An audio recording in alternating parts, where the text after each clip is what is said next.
person doesn't understand is that every time they bring you a new piece of information, the trust goes all the way back down to zero. Right. Now it's something else that you lied about again. I didn't lie about it. I just didn't tell you. Well, a half truth is a whole lie. Right.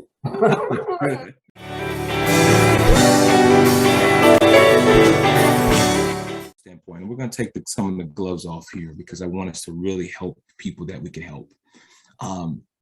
What do you want? After you cheat it, what do you want? Do you want the marriage? I think that question has to be asked. It's a real question. And not just to the person who has committed the adult, but you do. The adultery. You gotta ask the other person who has been act committed on. So you got the cheating spouse and you got the betrayed spouse. The betrayed spouse. Right. What do they want? Because what can happen, and Pastor Adam, I'll deflect this to you after I finish my comment, is what can happen is we can want the restoration to happen we can jump through hoops and do everything. But if that trigger has created a gap so wide between the betrayed spouse and the one who betrayed the spouse that they will never heal, in their mind, they're telling themselves, nope, I'm waiting to a particular point of convenience or whatever, and I'm gone, then there is no healing, right? So to me, there's this communication, and even though the preliminary or the initial communication could be filled with the emotional, just nothing really solid, but because it is something that breaks your heart. So what kind of conversations should they have in the, once this information has been divulged? What kind of communication do you suggest that they have? I mean, the reality is that up until this point in time, you need to be as honest as you possibly can be. You have to be transparent. And again, these are the beginning steps to the genesis of restoring the relationship. Because the reality is infidelity is an act of deception. And because you have deceived me and you tricked me and you betrayed me, now the trust has been eroded as a result of your deception in terms of what you've done. And so now there has to be a complete level of honest, transparent disclosure as to what's happening. What's happening not just in terms of the actual physical act, but the psychological status of where you are, where you have been. Because a lot of times we want to ignore where we've been mentally, but where we've been mentally has been far from our marriage, which is part of the reason why the infidelity took place in the first place. Sure. We haven't been as close or as intimate within our marriage as we should be. And so again, I'm just encouraging those who have found themselves in this particular place, you have to be open and honest with what's really going on with you. Because again, it's because of your dishonesty that you found yourself committing this act of infidelity. And it's not until you become honest and transparent with your spouse that you can actually begin to take those steps to begin to restore your relationship. Yeah, I think that, and I agree with that wholeheartedly. One of the things that has to take place, you're talking about honesty, completely honest, transparent. Oftentimes what happens is when you're under duress, under the stress of the moment, your tendency is to try and divulge as little information as possible, to try and get past this hostile, tense moment. Right. What that devolves into is what they call trickle truth. Okay. Well, I'm gonna give you a little bit of truth this week, and in 3 weeks I'm gonna tell you a little bit more. And in 2 months, I'm going to tell you a little bit more. And about a year down the line, maybe a year and a half down the line, now you've finally gotten the whole story. But what that person doesn't understand is that every time they bring you a new piece of information, the trust goes all the way back down to zero. Now it's something else that you lied about again. I didn't lie about it. I just didn't tell you. Well, a half truth is a whole lie.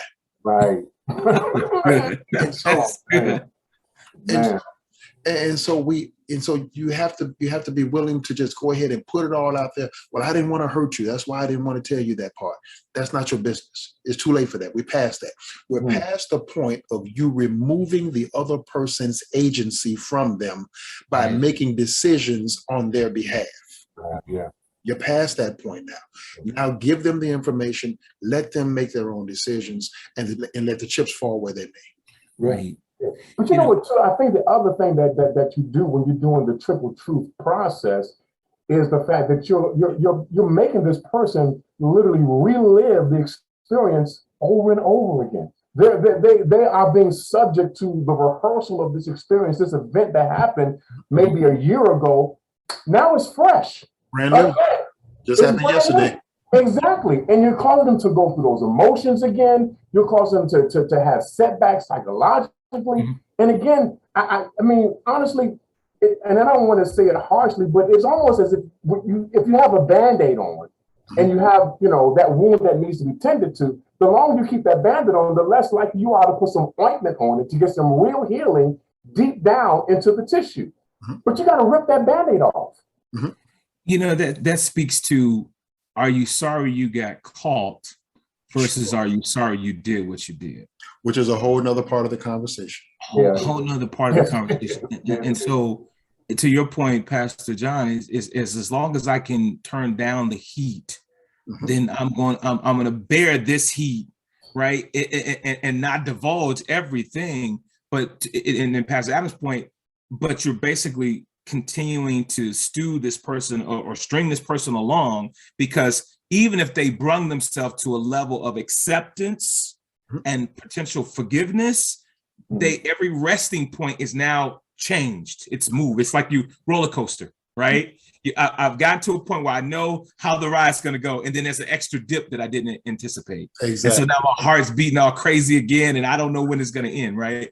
And so, to your point, that trust, it's no longer something I can depend on. Right. And so what happens in I don't even want to say immature, but in a broken-hearted situation, that person, the betrayed person, starts to channel their energy elsewhere. Sure. And it's a coping mechanism, right? And so whether it's the kids or at work or trying to find some new friends or family members, it's you can control the truth, telling the truth. You can't control how it's received. You can't control how it's received. And right. And that's fine. That's fine. What we also don't understand is when you're talking about infidelity, you're dealing with a death. Mm-hmm. Something has just died. Yeah. The betrayed spouse's image of the cheating spouse and that person's image of their marriage has just died. Yeah. The family that they thought they had, they just realized I don't have anymore. Mm-hmm. It's gone. And that particular family will never return. Right. Now, can it grow to become something different? Definitely it'll be something different automatically. Yeah. Can it grow to become something better? Perhaps in rare situations, perhaps. Mm-hmm. But that person has to mourn that loss. Right. They're going to go back in their mind over every time you said that you had to work late. Mm-hmm. That's right. When you say you're going to the grocery store, is that really where you're going? Right. You say you're going to the mall, but you came home with no bags. Wait a minute. Mm. You see what I'm saying? Yeah. All of these things, come to the surface when you're dealing with that kind of situation. So like I said, we were talking about healing because obviously we don't want to beat this horse to death too long. But excuse me, you're right. But I think people have such a misconception of how they truly impact others on what they do in terms of infidelity, that what we're talking about, for some, introducing them to a reality check. Sure. Because the mindset is if she doesn't know about this part and I share it with this and she forgave me for this, then essentially she's forgiven me for it all. And that's just a misconception. It's just a lie. Right. And so when we talk about it's a lie, and it's a lie we tell you tell yourself. Yes. Yes. Yeah. And so I like that we're really spreading it out in terms of not just you committed adultery or infidelity, the impact of what it has on the children. Because a lot of times people think, hey, if I can just go through this storm for a few minutes or a couple months, I know her, I know what she likes, and I'm going to amp up those things, but they don't realize always how the impact of you just trying to get over you being caught on something or convicted over one situation and having to deal with it. They don't consider the fact that this could be this is a lifetime change. Well, and what they don't understand as well is that, okay, so he or she knows that their spouse liked this. Mm-hmm. So I'm going to do more and more of that to regain that person's trust. No. They liked when their vision of you did that stuff. Right. But you're not that person anymore. Right. So you used to rub her feet, or she used to rub your back, or whatever the case may be. Well, I don't want you touching me now. I don't want you, stranger. Right. Stranger. Yeah. Exactly. Yeah. And so all of these things have to be brought to bear with it.